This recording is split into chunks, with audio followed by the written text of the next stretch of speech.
Hello again.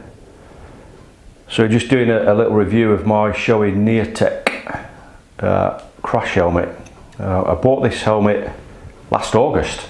I bought it from the Sports Bike Shop, which is a retailer near Boston in the UK, and it cost 500 quid, 500 British pounds. There's a Mark II version out now which has superseded this, obviously, so you can pick these ones up for quite a bit less. Some of them I've seen as low as 329 quid. It is a good lid, so I would say if you can get one in that in your size at that price point, definitely go for it, because it's well worth it. I mean, I paid 500 for this, as I said, and I think that's worth it.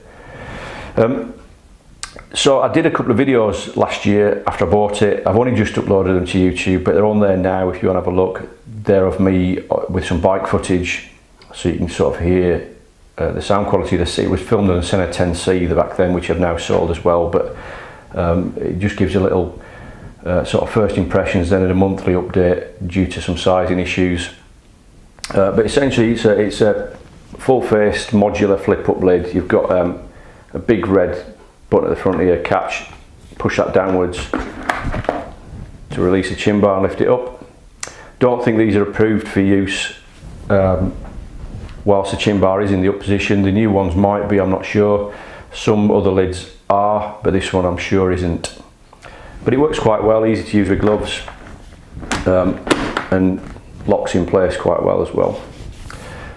Really convenient again for when you're going to the garage filling up or showing your passport at the ferry port and things like that. Lots of vents, one on the front chin bar there, sliding one on the top of the helmet, and an exhaust vent on the back. They work really well, I have to say. Probably the best vents I've come across, including my Ri2X4, which was good. They're just really efficient, lots of cool air getting in. Too cold in winter, to be honest, to have them open. The visor is a good system. It's got a decent ratchet, so you can put it in different positions. Locks in place quite well, and it seals really well, most importantly. It's probably the only visor I've had in nearly 30 years of riding which has had absolutely no issues with fogging or drips getting down the top. You've got a seal on the helmet there, which helps that, obviously, and it just works really well. You know, I've plenty of other lids I've had, some get drips down the top, some fog up, some do both. This one, it just works. It's pin lock ready, so you can get the inserts to put in. One came with the lid when I got it, so I put that in. It works really well. Really easy system for removing the visor. You just pull down on the tab there, pops off here, and same the other side, and dead easy to put back on. It's like night and day after the Ri2X4, which, as I explained in the video that I did on that, you've got two screws and a base plate, and the peak to remove just to get the visor off. You know, Ri do other lids with quick release systems, so why they don't do it on the 2X4, I'm not sure. It's just a pain in the backside, especially because I like to ride with a black visor on that lid. Apart from the cosmetic thing of it suiting the lid, in the summer, I like it. It's much easier on your vision, your eyesight.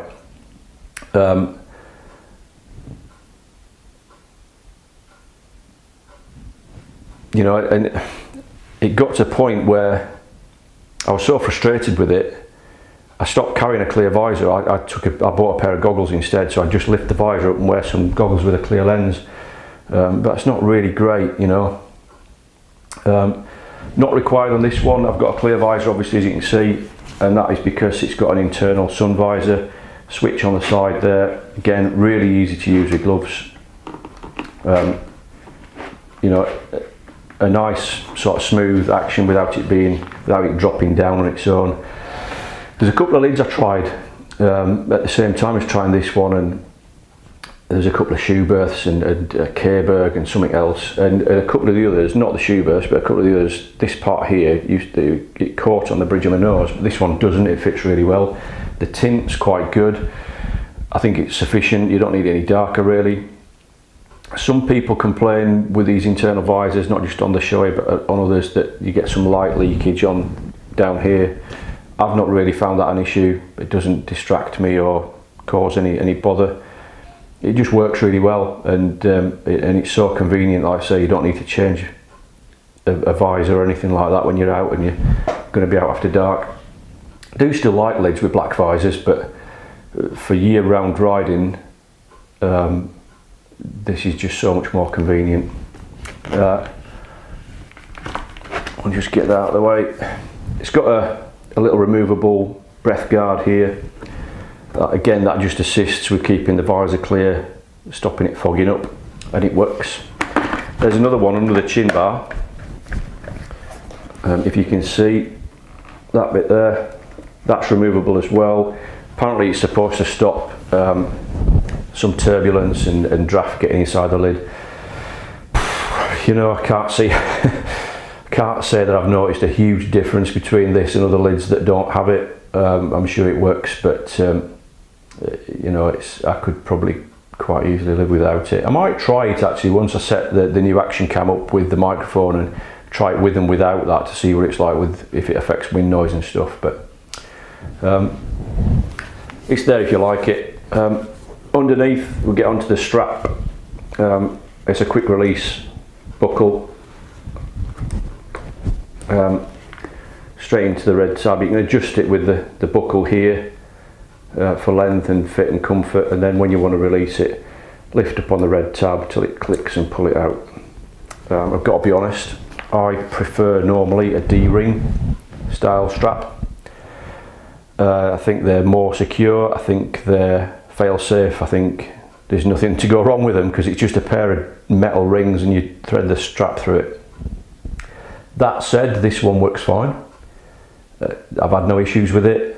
It's dead easy to use, dead easy to undo when you want to get off the bike, dead easy to fasten up. And I'm sure Shoei being Shoei and other manufacturers use similar mechanisms, that it's all been tested really well, so there should be no issues with it. But it's just my personal preference. I'd normally go for one with a D-ring type fastening. Into the, click that back in there, into the interior of the lid, then you've got removable cheek pads. You see this one unclips every so often because I've got this Bluetooth gadget in it. It means I can listen to music when I'm on the bike, but it does unclip here, but you just sort of pop it back in. It's no major dramas. Really comfy padding, removable for washing, and the skull cap you can remove for washing, which is handy because if you watched my other videos, you might be aware that I've had some fit issues with this, fitting, sizing, whatever you want to call it. This one is a medium, which for Shoei and Arai and some other manufacturers as well, most of them I think will be a medium, will be 56 to 57 centimeters. A large will be a 59 to 60. A small would be a 55 to 56. So I'm a 57, only just a 57, but that means that a 55 to 56 is too small. So I went for the 57, 58. I've had Shoei before, I've had Arai before in the same size. The last one, Arai, I did have to make some mods to that. I've not previously had to make mods with Shoei's, but this one, on the first or second ride out, it just felt like the whole of the lid was dropping down and sort of almost coming down past my eyebrows. So to remedy that, I've looked online and found that you can replace the pads with different sizes, and so what I did was I bought a replacement skull cap, one of these, this is the original one, obviously the new one's inside, and they just clip in. That's the front, and you got some press studs to clip in at the back as well, and all it is a foam pad. It's just soft foam pad like the rest of the pads in there. And I think the original one, this is either 5 or a 9 medium, and the one in the lid is a 13, and I'm sure that denotes millimeters in thickness. So it's not a drastic difference. You might think, well, that's not going to make a difference at all, but it has done for me. It means this now fits perfectly. I don't get it dropping down and feeling baggy. It just seems to work really well. and fit really well. But as I said, that is my main gripe with it, is the fact that I couldn't ask for that option at the point of sale. I think certainly with manufacturers like Shoei and RI, they're huge manufacturers. They obviously know there's a sizing issue with the sort of in-betweeny sizes. So why they can't offer that at the point of sale, I'm not quite sure, other than they want to make an extra 40 quid out of you. You know, at Schuberth is slightly different. Their medium, instead of being a 57 to 58, is a 56 to 57, which is the middle size that RI and Shoei and some others miss out. But likewise, then if you went to a large Schuberth, it would be a 58 to 59, I think. So you could argue that the Schuberth are missing out a half size as well. It's just the opposite ones to these. You know, again, it's down to manufacturers. It's what they decide to do. It's just a shame that you don't offer the half sizing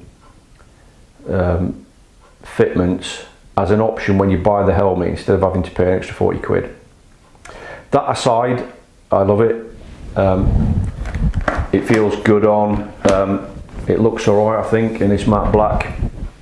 The matte black is a little bit more difficult to keep clean over the gloss finishes, but I sort of put up with that because I quite like it.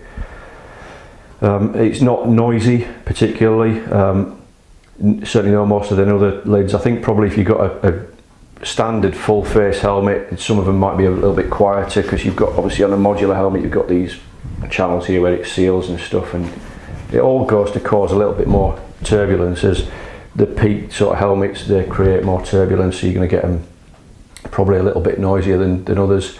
But generally it's fine. And I think, coupled with the fact that I've got a motorbike, the Tiger Explorer is renowned for being quite a noisy bike due to wind turbulence. There's been all manner of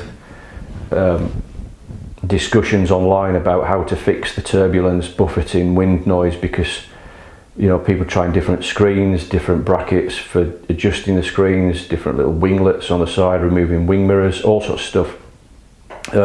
It's just generally a bike that I think creates a lot of wind turbulence, which probably isn't great on a bike that's supposed to be designed as a tourer, but you know, again, it is what it is, and it's a motorbike when it comes down to it. And if you want silence and a peaceful environment in which to get from A to B, then you need to get yourself in the bloody car, don't you? Because you're not going to get that on a motorbike. That's why we ride them. So aside from that, I think this lid copes with that quite well. I wear earplugs on long journeys anyway. It's obviously the best option. You only get one set of lug holes, so that's what I do, and I've not had an issue with it. It's certainly one of the quieter lids I've tried in the grand scheme of things, but certainly not silent. Anyway, that's it. As far as the review goes, I'm going to do some more videos coming up in the next few weeks. I've got a new little action cam which I'm trying out, and we'll see how it goes with that. It's one of these GoPro clones. It's an SJ cam, SJ7 Star. So I've got to get that set up on the lid, but once I do, I'll get some videos done. It's coming up to hopefully springtime. We've got some more snow forecast, but hopefully in the next few weeks we'll get some test rides done. I want to get out on the BMW Urban GS amongst other things, and we'll probably do a few videos on them over the summer as we go along. But that's my review of the Shoei Neotech. It's a Mark 1, had it about 6-7 months now, and generally very, very happy with it. I don't think you'd be disappointed if you bought one. Right, that's it. Take it easy, ride safe. See you there.